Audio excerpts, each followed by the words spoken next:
Delhi police द्वारा चलाई गई अपराधियों के खिलाफ इस मुहिम की श्रृंखला में इंस्पेक्टर आलोक की टीम एसीपी हृदय भूषण एंड एसीपी राहुल विक्रम के नेतृत्व में दिवाली से ही फर्श बाजार थाना क्षेत्र में हुए दोहरे हत्याकांड पर काम कर रही थी।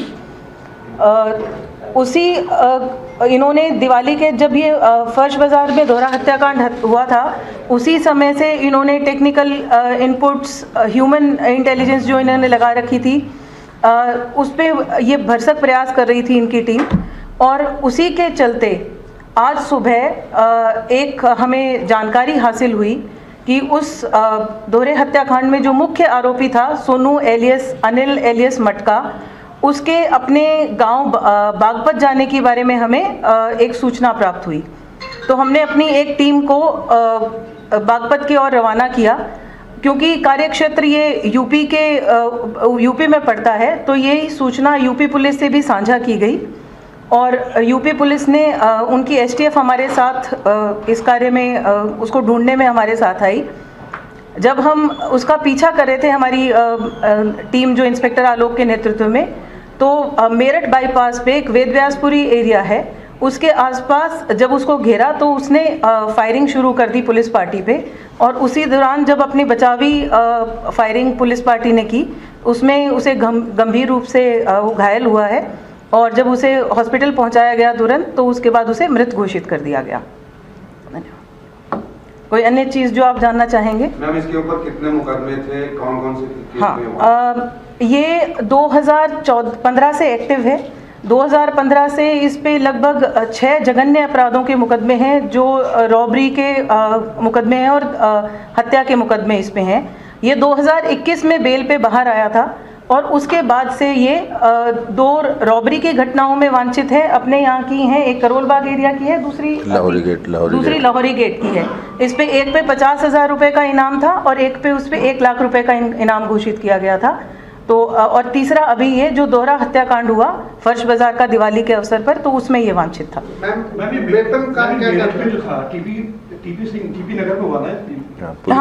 पुलिस स्टेशन क्या था, कैसे इसकी मूवमेंट थी?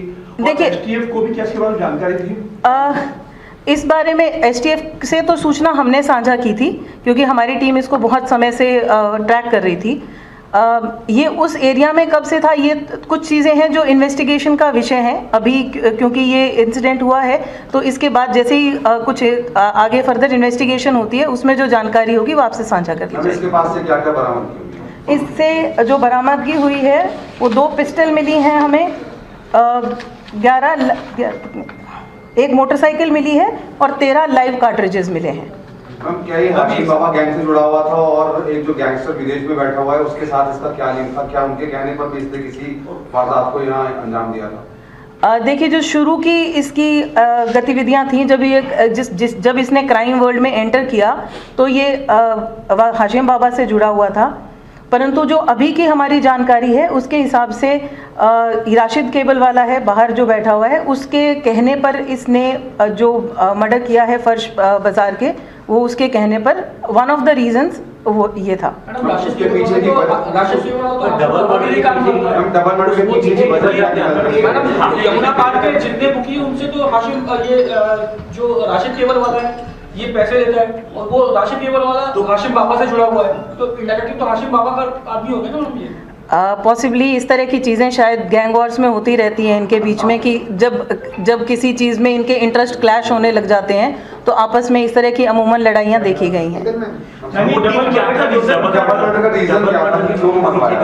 डबल मर्डर का जो एक, क्योंकि इससे तो हमारी बातचीत ही नहीं हो पाई है ऑफ कोर्स, तो जो पहले एक अक्यूज पकड़ा गया था उसने एक रीज़न जो बताया था वो था, एक तो इनका आपसी लेन देन था, जो एक जुवेनाइल था जिसका जो पकड़ा गया था तो उसने बताया कि उसका कोई आपसी लेन देन का मामला था।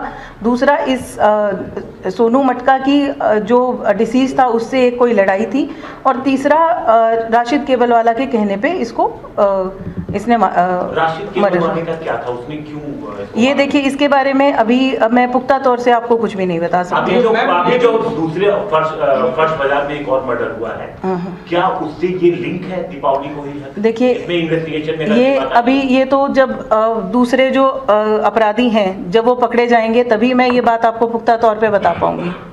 मैडम जो डिसीज था फर्श बाजार वाला, उसमें के बारे में ये जानकारी आई थी कि वो भी सट्टेबाजी में इन्वॉल्व था, क्योंकि राशिद केवल वाला सट्टेबाजी से पैसे लेता है या जो भी है कनेक्शन जो भी है, उसी चीज़ों को लेके राशिद केवल वाला के उसके साथ झगड़ा चल रहा था। क्या ऐसा है? जी, देखिए, आपके प्रश्न बहुत सारे हैं। इन प्रश्नों के सही मायने में मैं उत्तर पूरी जो तफ्तीश है उसी के बारे में बाद में दे सकती हूँ, अदरवाइज ये मात्र आंकलन होंगे, तो मैं यहाँ पे आंकलन आपके सामने नहीं रखना चाहती।